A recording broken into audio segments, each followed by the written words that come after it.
We have our manager finally. Now let's shock the world and beat the damn Braves in the playoffs. Trending in the AM starts in 30 seconds. Holding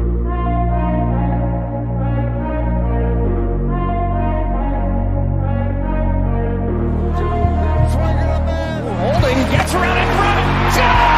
Joel Embiid, and Philadelphia has it.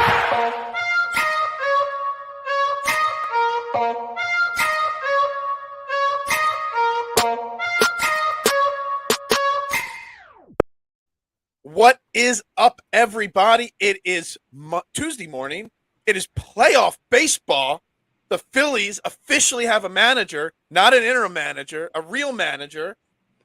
And the Braves, Phillies NLDS starts today. This is like a pregame show because of a 1 o'clock first pitch on a Tuesday. It is Red October. It's time to ring the bell. It's time to get hyped for Phillies playoff baseball. I'm your host, Phil Stifle, here trending in the AM on DSM Media, live on Facebook, Twitter, Twitch, YouTube. Make sure you like, share, retweet, follow on all social media platforms. Make sure you do me the favor, hit the like and the subscribe button on the DSM Media YouTube page. Drop your comments. Yes, it is Red October. It is. And I got two guys. One guy wasn't enough to join me for this because we're all so hyped. We had to have two. We got Jason Voorhees sitting at the bottom of the screen there at Mustang 3651. We got Dylan Davis waking up this morning. He's already got a cocktail going in that cup. Yeah. He says it's not a cocktail. I do not believe him. At Dylan JD98. I guess we'll never know. Are we hyped for NLDS baseball? This isn't the wild card round. This is not a best of 3 series. This is the real deal. Are we ready, guys? Oh, hell yeah. Oh, we're ready, baby. Listen, it's at 1 o'clock and I have to work and I'm going to miss it. Figure it out, man. Before we talk this game, can we talk about Major League Baseball with these 1 o'clock Tuesday first pitches? You'll want to grow the game of baseball. Yeah. Is that not like the worst thing in the world, guys? We got to get it. We got to get it out to the younger generation, guys. I don't know if you know this, but the younger generation's in like 7th period at 107. I don't know what you're trying. And I know they're trying to space out the games, like so. It's like there's one on at a time, but it doesn't make much sense. But listen, man, if we can be up at 7, 8 o'clock a.m. for an Eagles game day at 1 p.m. on a Sunday, we can get ready for Phillies playoff baseball at 8 a.m. on a Tuesday. Absolutely. I mean, you talk about 7th period or 6th period, whatever people are in. Well, most of the other people are working at 1 o'clock as well. Yeah. So it's very hard. People can't just take off of work. I mean, I'll be at work all day. At least I have a job at a pizza shop where I will have it on the TV and I will be watching it as I'm working. If you order a pizza from 1:07 to about 4:30 instead of 15, cold. It might take, instead of 15 minutes, it might take about 30 minutes, depending on what's going on in that moment. But come on, the timing of that. I know you want to space it out, but outside of Philadelphia and Atlanta, is anybody at 1:07 going to be watching this baseball game? So here's the $1 million question. Yeah. What happens if the scenario occurs where all the games are over and the Phillies Braves are the only game in town on Sunday in the playoffs? Do they make that game an 8 o'clock game and interfere with the Eagles? Jason. I just had that thought. Dropping the bomb at I think they'd have to know better than that. Because if you want to grow the game, you have to network from prime time. I get that, but you have to be self-aware of one half of the team within this series, their fan base tuning in, and what's going on at 8:20 that same night. Like, it could still be primetime. It's the only game on, but maybe like make it 4 o'clock, a 4:15 start kind of thing. Spoiler alert to everybody. That would be the definite multiple screens would be up. It's not a flip back and forth. That is multiple screens set up. Watching that scenario unfolds. 110%. If it wasn't Dallas, I'd probably have a little more eye on the Phillies. But it's so hard to take your eye off the screen when it's Eagles Cowboys 6-0 or 5-0 versus 4-1. If it was Eagles Cardinals, it would have been the Cardinals Eagles game would have been on the small screen. The Phillies would have been on the big screen. This would mean I'd have to go buy another big screen TV so I could have 2 big screens side by side. Exactly. Yeah. About it. Yeah. And Best spoiler alert, everybody, if I was one of those kids in 7th period, I'd be on my way home at my 12:15. mom would not have let me cut school, but my dad would have said, "Damn straight, you can come home." My yeah. dad would have cut work and come home to watch it with me. There's no doubt about it. Yeah. See, that we knew very young with me that this was a passion of mine, because like Thursday March Madness, if Villanova was on at 12:15, my grandpa got me out of school at 11:30, and we went home and watched the Villanova play March Madness game. All right, let's get into this Phillies team real quick before we get into the series, guys. As the graphic that's on all social media platforms, when you go to log into the show, the thumbnail, there's a picture of our guy, Rob Thomson, my favorite manager in all of Philadelphia. He is my number one guy. I've always said he was the best coach ever.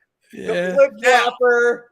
Yes, all right. I'm just kidding. I'm being a little dramatic, guys. I'm hyped. Look, I got my champ shirt on, Jason. This is from 2009, Game 2, celebrating, okay? My son, Kyle, you are a great father. Yeah. I knew that already. Raise him right. I know even more. Smart man right there. Rob Thomson gets a 2-year extension to be the Phillies manager. He loses the interim tag, which even though I wasn't 100% behind it, kind of knew it was coming. Here's the first question, guys, before we get into the team reaction to it, because the team reaction was fantastic. These guys really love him. Do you guys think that this was already done and the Phillies were holding onto it, the organization, like him, like Dave Dombrowski, John Middleton, Rob Thomson? Yo, guys, Rob, you are going to be the manager for the next 2 years, but let's save it. If the season ends after the first round of the playoffs against the Cardinals, we can announce it after the season. But we didn't want to announce it before the playoffs because we're going to save it before that Braves series to kind of, maybe it'll give the team a little bit more juice. Now let's win one for our Gipper, Topper. Let's go in and get fired up. Do you think that happened? And can my theory that it can help, can it actually help this team? Dylan? Yeah, no, 110%. I think it might have been more so of the first part that you said, where like this is kind of the time that they're going to announce it, because it's either A, it gives you more breathing room if the season's still going on because you have a 5-game series coming up in 2 days, or B, season's over. So you don't want to do it before the 3-game short series where it's a little premature. This was just the timing of it all. But it should give these guys a jolt, because it's not going to give them as much of a jolt from the change of Joe Girardi to Rob Thomson in June.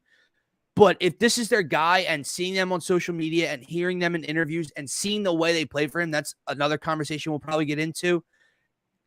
It should have them wanting to win for him, especially today, like fresh off of the hiring. Today, you should see some juice out of this team. You should see some energy out of this team, because if that's their guy, they're going to go to war for him. And I think it will show for this Phillies team. I mean, Jason, it's been pretty obvious that he's been going to be the guy going forward. They probably had this done before the Astros series. What good would it have announced when they were losing a couple games, struggling against Washington and the Marlins before that? There was no point in announcing it then when the team was down. The team's at its high right now, right, Jason? So this is a great moment to make this announcement, right? I mean, yeah, I don't know if they necessarily actually let it out to Rob yet. I think they actually could have tabled it. I'm sure the organization had this decision in mind a while ago, probably before they made the playoffs. Like towards the end of the year, they probably got together and said, you know what,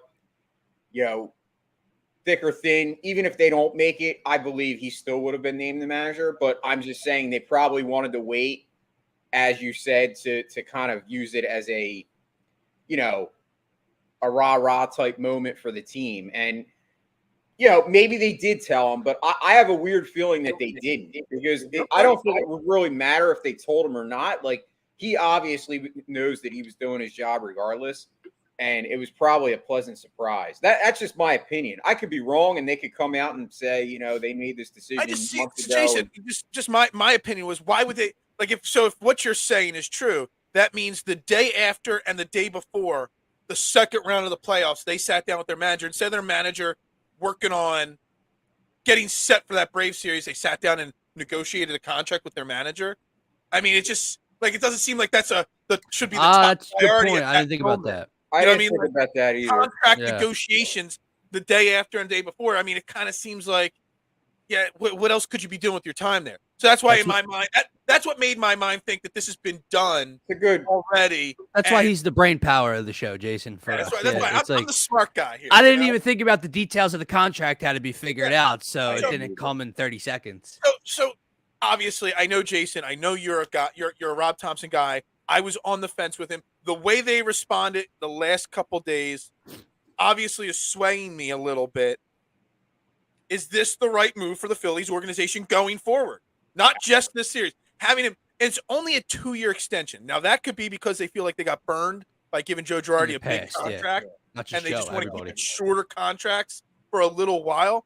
But 2 years in the term of managerial contracts in all of sports, 2 years is not much because you almost never go into the last year as a lame duck coach. So really, it's just a 1-year extension into next year. Is that really, truly a true vote of confidence for Rob Thomson that he only got a 2-year extension?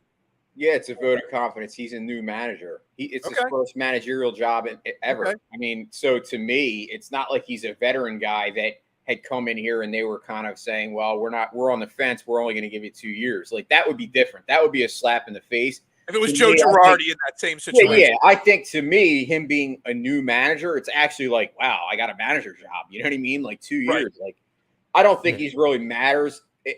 At the end of the day, I don't think the timeline really matters anyway in sports because you see these contracts all the time. I mean, look at Matt Rule. That's exactly what I was thinking in my head. 7-year deal, and into the third year, he's already sitting at home. Yeah. So I mean, I think it kind of goes that way in all sports. I mean, we discuss it all the time. I mean, we were talking about the Sixers with Morey, or not Morey, with Rivers. Yeah.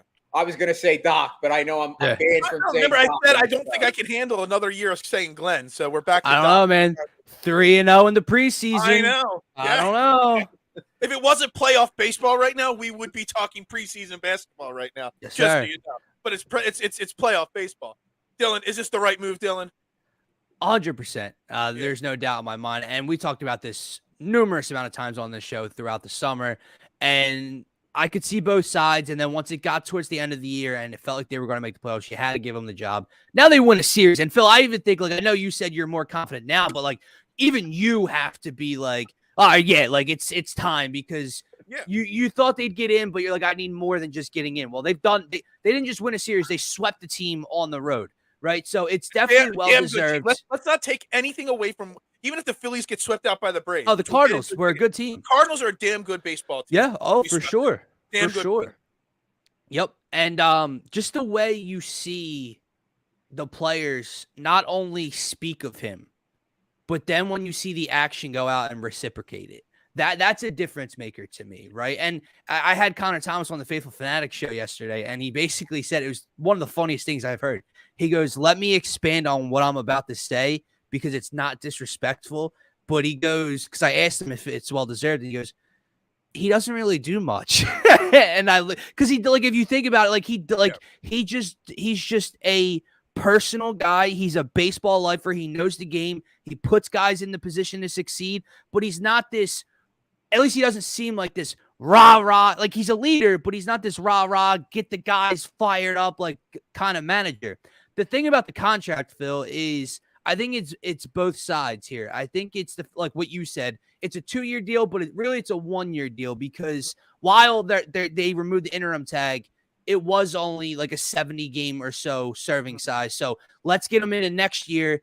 If this continues next year, the extension will come even longer after that. Right. I think they've been burned so many times since Charlie Manuel. You go back to Gabe Kapler, Joe Girardi, Pete McCannon, Sandberg, like all of these guys, they've been burned on long-term deals. I ain't giving one out right off the bat this time. Right. I think that's fair. I think that's a fair way to look at it.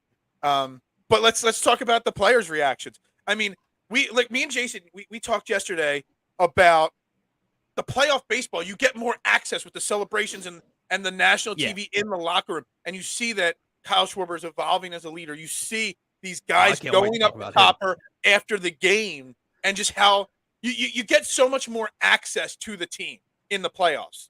And you saw it even after we swept the Cardinals, how they were all so it's almost like Topper's like their dad to an extent. Their father figure in that locker room. He's not the rah-rah guy, he's the father. You don't want to disappoint, you don't want to let, dad down kind of thing. And then you see after the Phillies announced it yesterday, and you see literally every single player coming out and just massive amount of support and happiness for this. I mean, maybe I'm not going to say maybe. I have been wrong about how important he is to the success of this team. I will firmly admit it right now. I have been wrong on Rob Thomson because this team obviously does want to play for him, and they don't want to disappoint this guy right now. So I'm excited. I think the players speaking out, Kyle Schwarber, one of them obviously, but quite a few of them yesterday were very quick. Bryce and Stott, Bohm, very quick to jump in excitement that Rob Thomson will be their leader for the going forward. I think you just said something very important there, and not just about the fact of Rob Thomson, seeing inside access into the locker room, into the clubhouse, how much he gets them energized. But Phil, I think we needed this run, the Astros clincher, this Cardinals win, to learn something about our Phillies team and to learn something about the core of this Phillies team. Because after all the September collapses and after when we thought we were going to experience one again, and you see the facial expressions and the body language, you don't get that inside access. And what do we sit here and say? This team doesn't look like they care. The plate appearances, the lack of energy, they don't even care. Why should we care? They care. We just don't get to see it. Right. And now that you're finally getting to see it, I don't think we'll question their want to anymore going forward when they start to lose a couple games in September. They care, trust me. Jason, is this a scenario that we keep talking about how we're seeing more? Should Major League Baseball, or maybe even like NBC Sports Philadelphia, kind of reevaluate in the offseason how they present the team? Would more people, more casual fans be tuning in and getting more passionate and buying into their team? Like we keep saying, we're learning so much in the last 3 days about the Phillies. Well, maybe if we learned about this all season long, there'd be a different feeling about this team. Maybe more fans would be tuning in. Maybe the stadium would be more filled. Things like that. Should they be reevaluating how they present baseball to the fan base? Yeah, absolutely. I think instead of worrying about speeding up the game on the field, worry about the television presentation off the field, so that I want to make sure I explain more personal. I think not just the Phillies in the local market. I think all sports in general needs to do a better job at letting people see the real players and who they are as people. I don't think we get enough of that on any level. The only team is the Eagles, because you have the back. Yeah. Well, yeah, but you also have yesterday, I don't know if you guys saw this, but it was the anniversary of Lane Johnson when he came back from his mental health thing. And he was very big, proponent of speaking out about that. And I think we need more of that in general in sports, because that's the kind of stuff that you don't get on a normal everyday basis. And nobody really covers it until a story like that comes out. But I agree. I think they do need to do a better job of presenting these guys as human beings other than just as players. But to your point about, the manager, as far as, did he get enough credit or whatever, I think if you look at this now, you can't understate the importance of what he's done. And I think back when, he took over for Girardi, it was very easy for any of us to make the narrative or have the opinion that, well, if any manager took over, they would have that success and be better. And I now seeing it now and seeing where they're at now, I don't believe that narrative. I believe it really was. He was the difference in this team turning it around. I don't think you could just, say, oh, well, the players just all of a sudden turned it around. Like, no, there had to be something. And it was definitely him. I know it now because you could see it from the reactions of how they are towards him. I want to backtrack for a second, because I was just, while you guys were talking about my scenario of giving it better access, and Dylan, you said you brought up the Eagles have a little bit more access. Mm-hmm. And I always think my favorite thing of Eagles post-game live, on NBC or when it was Comcast, was the players coming off the field The tunnel. Yeah. in the tunnel, and they kept getting stopped by Derek Gunn. Especially Brandon Graham, most recently in the last 5-10 years. That access to the instant reaction of the players draws you into the team more. Yeah. Now, I don't know how you do that exact same thing in baseball, but making it more fan-friendly and something like that, I don't know how you do it in basketball or baseball or hell, with the Philadelphia Union, a way to draw the fans in more. It's Make so sure closed it's not off. Devontae Adams. What's that? Just make sure it's not Devontae Adams that you're trying to. Yeah. Oh my God. Did you see that, Dylan? Nah. After the game last night, He walked off the field, and a cameraman got in his face with a camera and not knocked him, two-handed, shove. And Now that's trending. Now that is trending. Did you guys see his tweet this morning? Yeah, he apologized. I saw a piece of it. It was not a good tweet. I thought it was. We could let me see if I can find this. It was kind of weak. It was super, super, super, super weak. Apology. I can't find it on. I wanted to bring it up there, but nope, I can't find it that quickly. The difference, though, is, Phil, it's so closed off once these guys get off the field, but it's also closed off when they're on the field. So, for instance, the Eagles, there's a lot of media and fan access throughout the week. There's a lot of social media video, and you get to learn a little bit about the players, and there's locker room footage, and there's tunnel footage, and so on and so forth, right? There's more player interviews after each week and before each week. With the Sixers, you don't get a lot, but sometimes you get media or player video of them. At least get the basketball players partying in the offseason videos, Yeah. But even in the locker room. You're too young, Dylan, because you don't remember his playing career. I do. Jason does. So the Phillies pregame show back in the 80s and 90s on Sundays was fantastic. And I have this really random, it's completely random memory that's burned into my head of Terry Mulholland. He was one of my favorite pitchers. I know you know who he is, Dylan.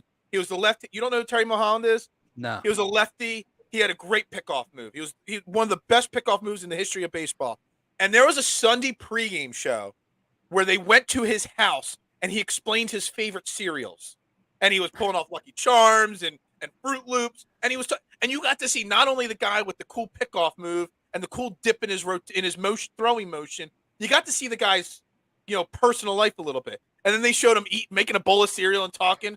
You don't get that. You don't know anything about this current Phillies team. Well, it's a completely random memory, but it's something that drew me in as a 12-year-old kid. Oh, look at Terry Mulholland eating a bowl of Fruit Loops like me, and just joking and goofing around. And they're not just a serious on-the-field guy, But to that point, Phil, to your point, there has to be a happy medium because we would like that access, but it takes the player giving that access. Absolutely. A lot of these players don't want anything to do with fan, and I'm not saying all, but a lot of them don't. I mean, there's smug athletes out there that don't want anything to do with anybody. They just want to play the game and then kind of live in their own world. And so until that kind of changes, it's not an easy ask, is what I'm getting at. No, I agree. I get that. And I think players nowadays, because of social media, want less to give less access. Because once people starts getting on social media, I think the MLB needs to step in there if they're trying to really grow the game and do kind of something we're talking about. Because the NFL with these players, it's in their contract. You have to have media. You have to have a media presence. You have to give an interview. You have to do this interview. We all know the Marshawn Lynch quote, right?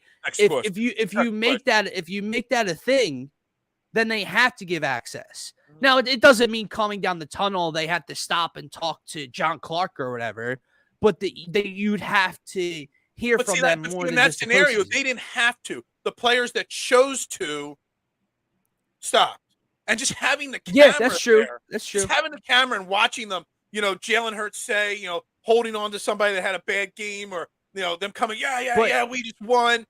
That energy shows some of that personality that you won't see on a regular basis. But think about the Tom McCarthy interviews after the Astros win the clinch. Like, so many guys opened up and spoke in the clubhouse. Schwarber, JT, Bryce, Segura, Alvarado. So many guys spoke to them in the locker room. Now they're coming off of a high. Right. Like I don't know. They're probably not going to want to be that open and out when they're losing. 162 days of the year, because it's such a long season. Right. There's got to be a better way to do it. On a side note, we didn't get to it yesterday, Jason, because honestly, I missed it on Saturday through the celebration. But I want to just mention, you're mentioning all these guys, and we mentioned all the guys that love Rob Thomson. Alec Bohm, he gets Philadelphia. I missed his comment. Yeah. Did you guys see his comment? Yeah. I love this effing place. Yeah. After Saturday and night. And he smiled. So if he didn't smile, we wouldn't know if he was me. But his smile, what I he's almost alluding expected to, like a Deadpool breaking the fourth wall, like thumbs up from him at the same time. Yeah. Alec Bohm gets this city right now, guys. He's always gotten it, I think, because from the day that he said, I hate this effing place, he admitted to it. Yep. And said he shouldn't have said. Like, most guys would have been like, that's not what I said, because it wasn't, it was only, lip reading, right? Yeah, exactly. So some guys would have said he didn't say it. Some guys would have just dismissed the conversation. He said he did it. He didn't mean it. Blah, blah, blah. Own your shit. That's all we ask. And then he improved at that position. Mm-hmm. Absolutely. I mean, listen, look what he did in a playoff game, a huge playoff game. Unreal. With Nolan Arenado on the other side of the field. Nolan Arenado, one of the best defensive third baseman of our day right now. Absolutely. And one of the best hitters. And Alec Bohm outshined him in that series. We talked about how great he won us. He helped win us that series with his defense, not just at the plate. His defense and when he got hit, yes. Yeah, exactly. But you Chase bring up a great point. You had the best at the position opposite you, and he outshot. It's a fantastic point right there. We don't get to start what we're about to do in a second here, breaking down a Phillies Braves NLDS series. If Alec Bohm lets back in April that mistake he made stick with him, that could have easily been a scenario where Alec Bohm's traded in a month or two after that because he can't handle the situation. That he gets run out of town. His back gets worse. His glove gets worse. Whatever. He didn't let that happen. And then he came out into a playoff series, first time ever in a playoff series, and outshined one of the best third basemen in baseball. It's crazy. He's a guy who's made for the city, I guess, man. He's absolutely made for the series. See him walking around with the 30 of Miller on his shoulder after the Astros. I can see him with Pabst Blue Ribbon too. Yeah. I see him going for what's the cheapest stuff these days? Beast, Milwaukee Best. What's the cheapest beer out there? Milwaukee might still be it. It was Ice House. Natty Light's extreme. Natty Light. I can see him walking around with a case of Natty Light, his fraternity letters on his chest, and ready to go party it up. I got one more thing, Phil, before we get into the Braves. The man on the back of this jersey, Kyle Schwarber. He was not good at the plate in the Cardinal series. But my God, did we all fall in love with him over the last week or so? Got some dance moves. Listen, dude, where did this come from? Like we all heard inklings that he was like the vocal leader in the clubhouse. He's the guy that's been to the playoffs, and he's getting them ready. He's getting them fired. This is a side of Kyle. You see him walk to the plate with that face and the seriousness. Never in my mind did I think this dude would be covered in beer and champagne with a cigar in his mouth, getting champagne sprayed into his eyeballs and dancing in the locker room. Never thought in a million years you'd see that side of him. And he's the man. There's no other way to put it. He's the effing man. But this is what the whole point was. The playoff access gives you access you haven't seen. Now we're learning a little bit more about this team. And Segura is hilarious as well. Look, we don't get Trey Turner in the offseason. I know that's who everybody wants. I would be 100% okay with Gene Segura still being on this team on a shorter deal next year. But we'll get into the offseason next. Real quick, we got to pause for a quick second. Today's show and all of DSM shows is brought to you by Gents Barber Lounge. Check out one of their 2 great locations in Fishtown and Old City and book your appointment today. Gents owns the craft and it shows, rated the #1 barbershop on Yelp in the Philadelphia area. Multiple award-winning barbers and being able to handle any cut style for adult or kid. Take a look at some of their great work right here.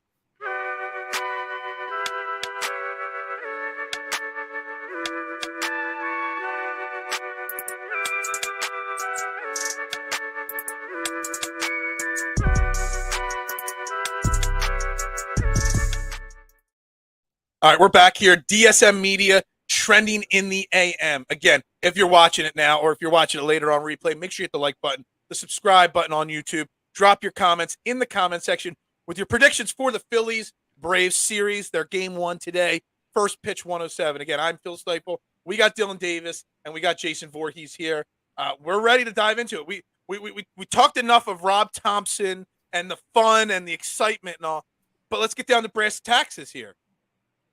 We got a very, very difficult series here. Braves won 101 games. I think they were 11-8 against us, I believe is the number this year. So we've had some success, but not a great amount of success. Jason, we'll start with you. Number one key. What do the Phillies have to do? And I don't even want to say to win the series. I'm going to say to stand a chance to win this series. What do they have to do? So my main key, because I firmly believe that the Phillies pitching will show up, is this offense needs to be prepared and have a good plan at the plate. Like, we can't go up there swinging at first pitches. We need to be patient. Let these guys throw pitches, especially because they've been sitting there waiting for us. They have not played in the last week or so. So to me, the Phillies are actually, in somewhat of a way, actually in a better spot, because I think teams that sit sometimes, even though, like, yes, it gets people healthy that have been injured or whatever, I think in baseball, we know baseball is a huge mental game. And when guys are sitting, they can become laxed and kind of lose their awareness. So I think it's actually an advantage for the Phillies. But to me, the number one key is this offense to come out firing. I would like to see a good game today, like put up some runs. Well, see, here's the thing, though, Jason. Look, I want to address this, and Dylan, you can get in on this. Again, the offense is key, and I hope the pitching comes out and all. But we're going up against Max Fried today. We got Kyle Wright tomorrow. These are guys that have pitched really damn well all season long. Max Fried's one of the best pitchers in baseball. Kyle Wright and Max Fried have pitched really well against the Phillies this year. I looked. Max Fried has only given up more than 3 runs this year 3 times. He gave up 4 runs twice and 5 runs once, and that's it all season. He doesn't get right. So to come out, and this is kind of like going back to where me and you were battling on game 1 and 2 against the Cardinals about their poor plate discipline. Jose Quintana was supposed to pitch really well, and he did in game 1. Max Fried's supposed to come out today and drop a shutout. So if we come out and score 1 or 2 runs, it doesn't matter. The plate approach and how they go about losing 1-0 matters, or not scoring in the first 6 innings against this guy.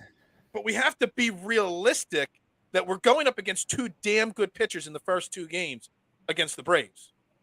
True, but plate discipline helps you get to the bullpen quicker. Absolutely. So if you expect this guy's going to come out dominant, don't give him an easy out. Don't give him the easy outs. Right.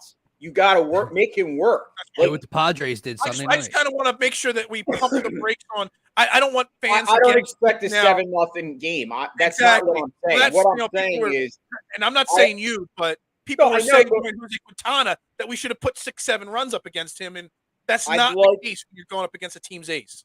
I think I'm not talking about putting up runs. What I'm saying is, the more important thing is to make him work. As Dylan just said, you saw what happened to the Mets. They imploded because the guys went up there. They let. Oh, it was pause. What? Pause. Because the Mets imploded? No, they kept disrupting Bassett's timing. They kept every 2 pitches time, and the Mets were getting pissed. And you see how important that is, though. And so I'm like I said, I agree with you, Phil. But if you know that is their strength, their starting pitching, then we need to get to their bullpen. And you can, especially against Max Fried. I was looking at every single – I had his entire game log up for the season. There was a bunch of times this year where he was run out of a game. He had given up only 1 or 0 runs, but it was in 5 2/3, 5 1/3. You can get his pitch count up. He's not a strikeout, like a super big-time strikeout guy. He's also not a walk guy. But he's a guy like – I'm trying to think. Maybe Cole Hamels at parts of his career where he just couldn't put batters away. just kept fouling pitches off. Ranger Suarez. Ranger Suarez, you can get his pitch count up a lot. So that would be, the bigger part of that aspect. Dylan, first off, thoughts on Jason's point here? No, Jason's point is spot on in terms of not necessarily scoring 5 or 6 runs against Max Fried. That's an unrealistic expectation. If it happens, it's a huge bonus. You have to be able to work the count, but there's a happy medium within plate discipline and approach, right? What do I mean by that? No, I do not want them going up there and swinging at every first pitch, even if every first pitch is right down the middle. However, one thing that baffles me, and I know guys get fooled, they're looking for one thing, they get another, but when Rhys Hoskins comes up to the plate and takes ball 1 belt high right down the pipe and then swings at something at his ankles the next pitch, it makes zero sense to me. I don't know what you see coming out of his hand, but plate approach is important. There's 2 things here in terms of what the Phillies need to do to be successful, and pitching is a given. Like, I'm going to leave that to the side. I'm going to bounce off of what Jason said. You cannot leave runners in scoring position. So you have to be able to string at bats together, and when you do, when you start an inning out with a double, when you start an inning out first and third with 1 out, second and third with 1 out, you cannot come up short in those moments, because this Braves offense is a team that will make you pay the very next half inning for leaving those guys out there. But I'm going to take Jason's batters and the mental approach a step further. Play loose. What do I mean by that? We're at a very interesting crossroad here with this Phillies team, because most times in playoff baseball, all that pressure to get into the playoffs and end the September drought is over for the Phillies. They're the underdogs. They were the underdogs last series. They're even bigger underdogs in this series. All that pressure is on the championship pedigree Braves, right? So you have this Phillies team that can come in and play loose, really nothing to lose type of baseball. But most times when you have an underdog playing that type of way, they're not very talented 1 through 9. They're happy to be here. This Phillies team gets to play loose. They're underdogs, but they have name after name, talent after talent in this lineup. So you're at this very weird intersection where they are an underdog who can play free baseball, but they're a damn talented underdog. And that should be scary to anybody going forward. Am I saying scary enough to win a World Series? No, that's not my expectation. But it's scary for each and every opponent coming up and their fan base. Yeah, that was what you kind of stole what I was going to use as my key. But I got to play off it a little differently. I was going to talk about where you think about the Cardinal series. How many guys on the Phillies team had 0 playoff experience? Mm-hmm. And normally they're the ones that struggle. But we did have Bryce Harper, who's been in the playoffs. Kyle Schwarber, playoff experience. We did have a few guys that have been there. And they're the ones that struggle. Maybe they were pressing at first because they thought that they had to pick up the pieces for the guys that were inexperienced. But the guys with no experience, Aaron Nola, Alec Boehm, they're the guys that stepped up. Gene Segura, they're the guys that stepped up. So now maybe everybody can just relax, because if the Phillies go out and get swept by the Braves, just say hypothetically speaking they do, which I don't think they will get swept, but they do. This season's already been a success. So there is no pressure. There's literally 0 pressure on this Philadelphia Phillies team this weekend. None. Now, maybe they go out and get swept 3 games, 8-0, 10-0, 11-0. Maybe it'll end the season on a bitter note. But then after the initial overreaction ends, you'll still be able to look back on 2022 as a success.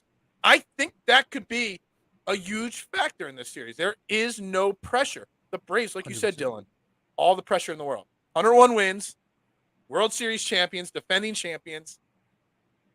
It's definitely something to that. Jason? Yeah, I'm going to give you one name. And I know we've been saying this all season long, and we have been. We've all been saying it. But I'm going to give you one name of a guy that could just get hot in 1 or 2 plate appearances and make a difference. And that is Nick Castellanos. I knew you were going to say. I'm telling you right now, we've all been saying, like, it's almost like he's a sleeping giant. Like, this season's been a total disappointment. He's been a total bust. We signed him for all this money. He's not a guy that has no pedigree. It's not like we signed some guy that had a 1-year wonder. And this guy's had a career of playing well and being a good hitter. Maybe not a 35 home run hitter. Right. but a guy that can drive the baseball. And all it takes sometimes in these series is 2 good at bats, and you win a series because he could break open a game that is 0-0, hit a home run, and it's 3-0, and we win. Or they have 2 or 3 guys on base, and instead of him grounding to a double play or popping up, he hits a bomb or a gapper. They don't do, Jason, MVPs for the NLDS. They do for the NLCS and the World Series. There's no MVP award in this round. But I was going to say before the show went off the air, my bold prediction for the MVP of the series, it's a super bold out of left field, was going to be Nick Castellanos because does he want to win the fans? We're all falling in love with Kyle Schwarber and Alec Bohm now. Now this is his turn. He's going to be here for a couple more years. This is his opportunity He is the perfect example of a guy on this team that needs to play loose, that needs to get out of his own way, that needs to get out of his own head at the plate. And if he starts just being Nick Castellanos again, out of his own head, playing free baseball, hopefully you see a different guy up there, man. It hasn't looked too pretty so far through the first 2 games, but I think Jason described it perfectly. He's just sleeping giant because we know what he's capable of, and he's just not producing at all so far, and specifically the power numbers. Rob Thomson has pushed the right buttons at every point of this season, and especially the playoffs, putting in Sosa to pinch run. Everything he's doing it right. Zach Eflin as the closer. He's bumped Castellanos back from the 6-hole back up to the 5-hole. And it's still not working, but the confidence that Rob Thomson instills in these players, maybe this is finally the moment today around 2:15, Nick Castellanos hits a home run to show thank you to the coach for staying confident in me in these moments. I mean, we've had a whole season of where we've all been bitter towards Nick Castellanos. Yeah, absolutely. How much love would we have for the guy if he wins this series? Like, just with 2 at bats. Like, just say he goes 2 for 17, but he hits 2 big home runs and they win. We're going to be like, oh my God, we're not going to think about Nick Castellanos, the guy that sucked all year. Right. We're going to be happy that he helped us win. And remember what he did in Atlanta? Remember what he did in Atlanta in the 2-game set in the middle of August? They were about to get swept out of Atlanta, and in the top of the 9th or top of the 8th, he hit a 2-run shot to center to take the lead. Like it's in him, man. He has it in him. But it's going to be. Oh, Phil, that's what I was going to say. You brought up the lineup. I wonder what Topper does with it, because obviously, like you said, he bumped Castellanos up, but he also moved JT up to get those extra at bats. Against the lefties. lineup will be exactly the same. You think so? Yeah, he's not going to adjust it from that series. Again, is Max Fried a lefty? That's a good point. I don't know. I forget. If Max Fried's a lefty, I forget if Max Fried's a lefty or not. Will play. Then you might not see Marsh. You might get Veerling in there instead of Marsh to start the game. What's that? Yeah, you check it. Guys, I already switched to another screen because I was going to bring up another huge key. He is a lefty. So you might see Veerling over Marsh tonight or today to start. And then once we get Fried out of the game, you'll see Marsh come back into the game, just like we saw in Game 1 against Quintana. But I want to bring up another key to this series, and it's coming out. It's tough to win Game 1 in Atlanta. I'll be curious to see how many fans show up in Atlanta, because Atlanta's a bad sports city. Fans just don't care about going to games, especially 1 o'clock. Getting the win in Game 1. Rangers swear. Look, we all expect Zach Wheeler, even though it's going to be on one less day of rest, Aaron Nola on Friday. We expect those guys to come out and pitch well and keep us in the games. But Ranger Suarez in Game 1 can set the tone for the rest. Hell, if Ranger Suarez could come out and get a win, then you could win this series, because then you only need Nola or Wheeler to win one of those games, and then you're in control of this series. Ranger Suarez, he did early in the season. He struggled against the Braves, but in September, he pitched 2 gems against the Braves. He went 6 innings both times, shut out one time, only gave up 1 run the other time. The bullpen ended up blowing that one game, but we won a game 1-0 against the Braves with Ranger Suarez on the mound. So Ranger Suarez, outside of that last game against the Astros when he was hungover as hell, has been pitching really, really well down the stretch. Can Ranger Suarez be like Aaron Nola and come out in his first playoff appearance in his career and shut down a really strong Braves offense. Because I think if he does, this series hinges on game one, in my opinion.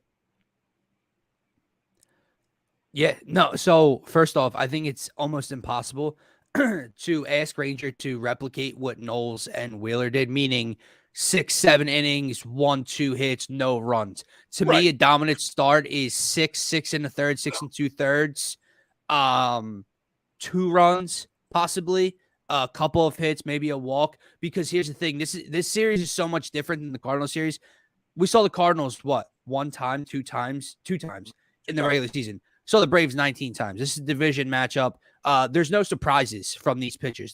All these guys have seen these pitchers numerous amounts of times at the plate. They've seen everything they got. There's not going to be any surprises. This is more about the bats than anything else. But if Ranger can get into the 6th, that is the most important thing, man. You do not want, like you said, the Braves are fresh. The Braves have been sitting there waiting. Their bullpen, their starters are fresh.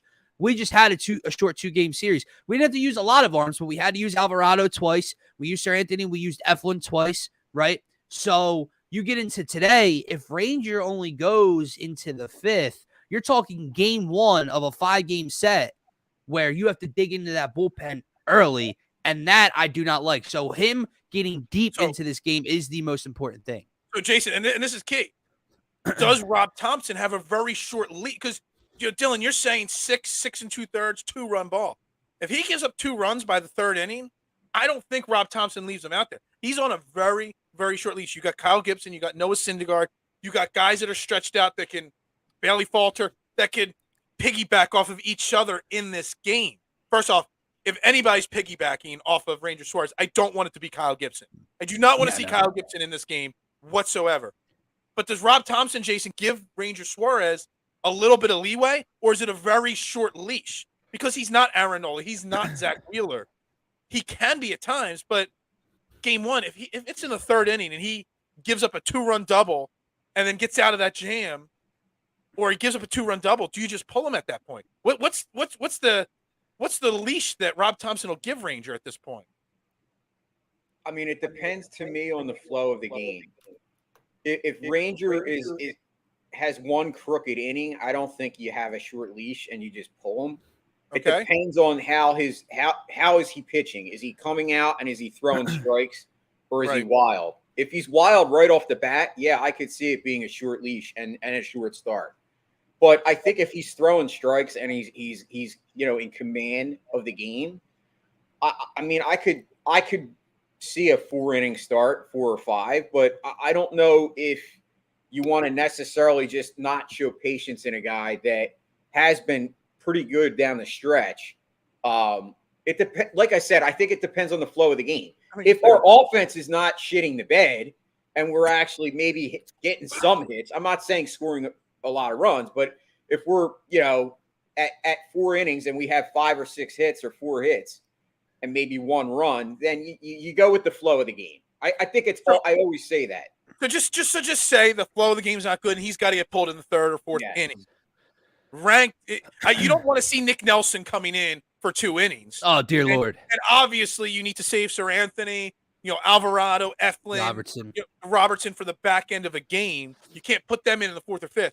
Which one of the 3 other starters that we have, rank those 3 guys? Gibson, Wheeler, Gibson, Nola. I keep saying Wheeler and Nola. Gibson, Noah, and Bailey Falter. What order would you trust them in this scenario? You're down 2-0. It's the 4th inning of a playoff game. You need 2 innings. Who are you going to? It's weird, though, because you have to think ahead, because one of those guys is going to have to start later on in the series if it gets to that point. Absolutely. Kyle's saying the same exact thing. So who you starting in game 4? Who you bringing in this point? I'm asking you guys. All right. So if you wanted me to rank them. Yeah. Or rank it this way, Jason. I'm going to go Bailey Falter. Which one's playing and which one's starting game 4? Noah Syndergaard starting 4. And I know that's crazy to say, but it's kind of crazy, but I like it. Noah Syndergaard he hasn't been bad. He's been inconsistent, yes, but he's a veteran.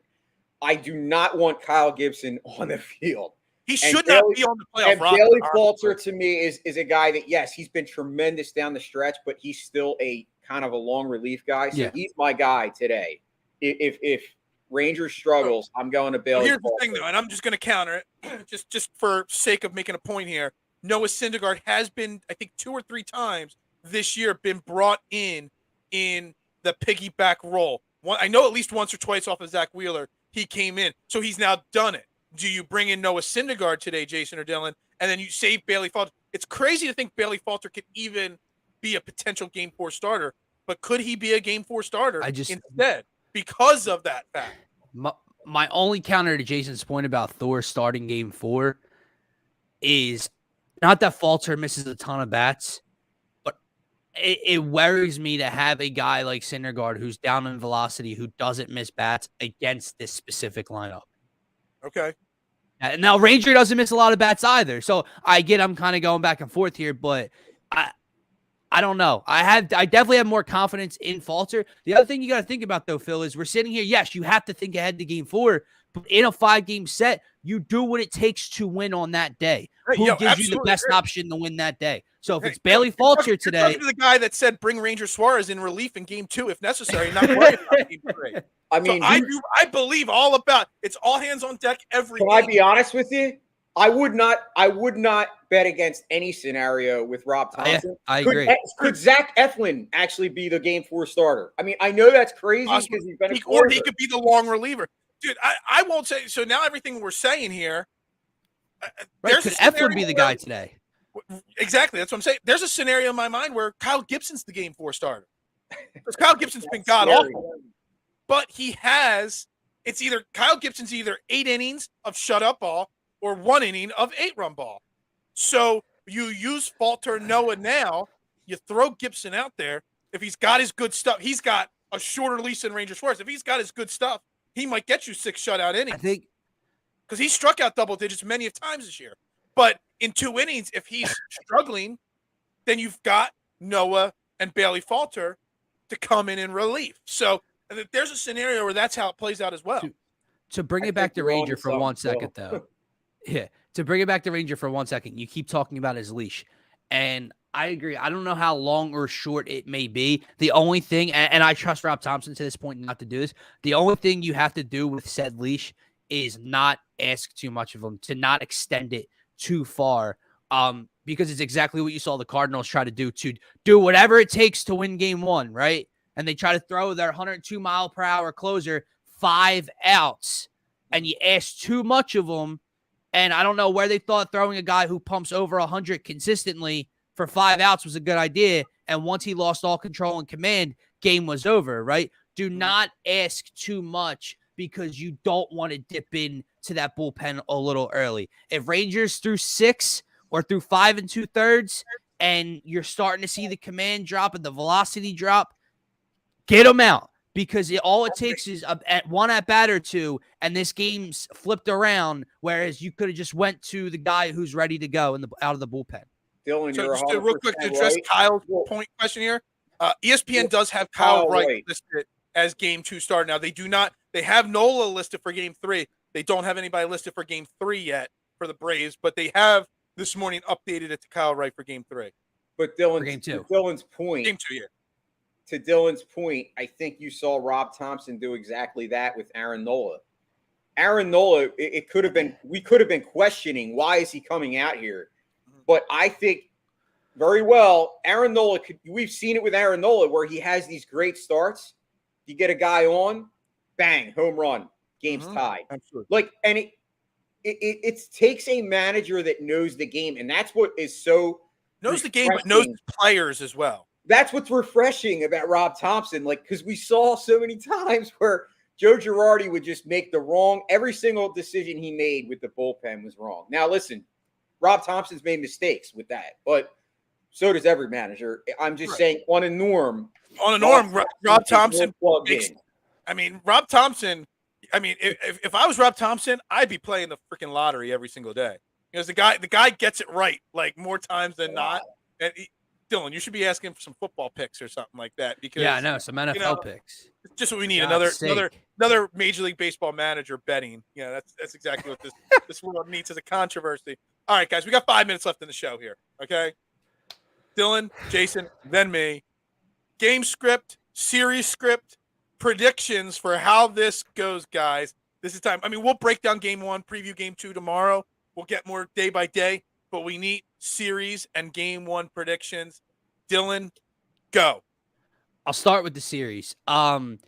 They have a legitimate shot to win this series. I'm not going to pick them to. I don't want to be a homer. If I have to give a prediction, I'm going to say Braves in 5 back in Atlanta, in a hell of a series. I hope I'm wrong.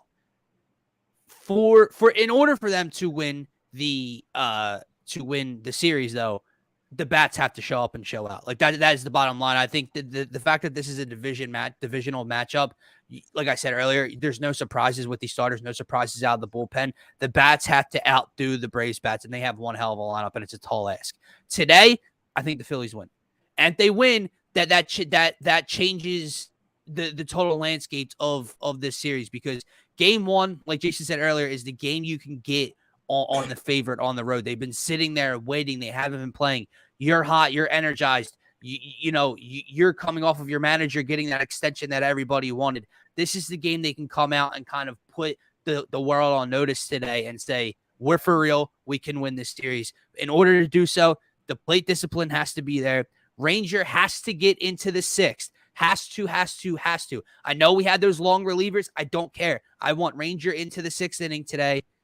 And when you get runners in scoring position, you cannot strand them, because the Braves lineup will make you pay the very next half inning. So drive runners in scoring position, good plate discipline, and Ranger into 6 today. Game 1 win, lose the series from Dylan. Jason, give it to me. All right, screw that. I'm being the homer. I could care less. I know this is crazy. A big change for me, because I'm generally the negative one. There's something about this Phillies team. Like, I really believe, I don't want to say it yet that they're the team of destiny, but I'm just getting that vibe that I got in 2008 when the Phillies won the World Series. I am getting that vibe with this team. And it's weird why. I don't know why, but I just feel like they're gelling at the perfect time. And I think beating the Cardinals proved a lot to themselves. I think now they're like, you know what, dude? I think we're really good, and we got a shot. Yeah. It's going to be the same as what Dylan said as far as the game script, though. They cannot go up there and not make Atlanta pay when they have guys on base. They cannot do what they did in the Cardinals series. Yes, Fried is a good pitcher. Yes, Kyle Wright is a good pitcher. The whole Atlanta staff is a good pitching staff overall. Their bullpen has been inconsistent like the Phillies bullpen, because there's been times Kenley Jansen, their closer, I've seen him implode too. Mm-hmm. He's not like the dominant Kenley Jansen of 3 or 4 years ago. Mm-hmm. So I look at this team and I look at it, I say, come out, take game 1, because you steal game 1 and then it gives you more confidence. We saw it in the Cardinals game. We were down to our final at bat in the 9th inning, and we won that game. Mm-hmm. Winning that game changed the whole trajectory of that series, because game 2, we came out and we were totally loose. We already stole a game. That's the same formula I'm looking for here. You steal game 1 with Ranger, and then you have Wheeler and Nola back-to-back, and I believe you win one of those games. So I think it'll go 5 games, calling it, Phillies win. I like it. I like Scotty's comment here. Phillies, Eagles, Sixers, and Union. All championships at the same time. Love it. Dylan RH agent. It's fixed. I was like, what's Dylan doing typing on his phone there? Ignoring the show. I changed my pick. Screw that, man. Screw that. No, I'm not picking against them, dude. We're talking about the fightings. The fighting. All right. So here's how I see it playing out. And this is the bogus way of not making a prediction and answering the question. If we win today, we win the series in 3, and we sweep the Braves. If we lose today, we lose this series probably in 5. Because I got the confidence in Nola and Wheeler to do the job in game 2 and 3. I do not have the confidence in Ranger Suarez yet. And I don't have the confidence. It's not just the confidence in Ranger Suarez. It's if Ranger Suarez has to get pulled on a short leash in the 4th or 5th inning, the other guys outside of Alvarado and Evelyn, the other guys are going to have to come in and pitch the 4th, 5th, 6th inning. That's where my concern is. My concern is that we're gonna learn this series that the offseason should not be targeting Trey Turner. The offseason should be targeting better starting pitching. And I think we're going to learn that in this series. So if they win game one, whether it's because of their pitching or their bats, that's great. We win this series. If we do not win game one, we do not win this series. It comes down to today. So I'm just going to say we win game one. We win the series in 3. See, y'all thought I was going to go negative there. Phillies for the sweep. Beat the Braves. Bring on the Padres in the next round. Phil's talking. I know it's not 4-4-4, but who was it? Was it Moses? Was it Fo? You're Yeah, picking the that's what Padres to upset the Dodgers? Sure, why the hell not? I don't know. I just kind of randomly threw that in there. Or you just thought they were already there? No. I just randomly want to see Bryce Harper versus Manny Machado, the 2 free agents from the year. They almost got Machado, but they locked the door on him instead. They didn't let him in the building correctly. I've always wanted. It's kind of like I want to see Tua versus Jalen Hurts in a Super Bowl at some point in time. Just because when players in sports are connected, I always want to see them face off in playoffs. So you want to see Joel Embiid and Ben Simmons in the Eastern Conference Finals? Absolutely. No, I just want to see them swat them down in a preseason game. But Joel Embiid was ducking Ben Simmons, so he didn't play in that preseason game. No. I don't believe that. All right. It was a joke. Come on now. All right, let's wrap this up. Trending in the AM right here on DSM Media. Dude, it's Phillies baseball. It's Phillies. It's Braves. 3.5 I'll hours. drop the stats right at the end of the show. Smash left-handed pitching. 3rd in OPS against left-handed pitching. Don't bring that in just after we all picked as homers that we are the Phillies to win. Look, if they get smashed tonight, dude, it's not going to be pretty, guys. This series, it's going to end quickly. But everybody, thank you for tuning in. If you're watching on replay, hit that like button, the subscribe button, that follow button, that share button to everybody. And what is it? What? Ring the bell?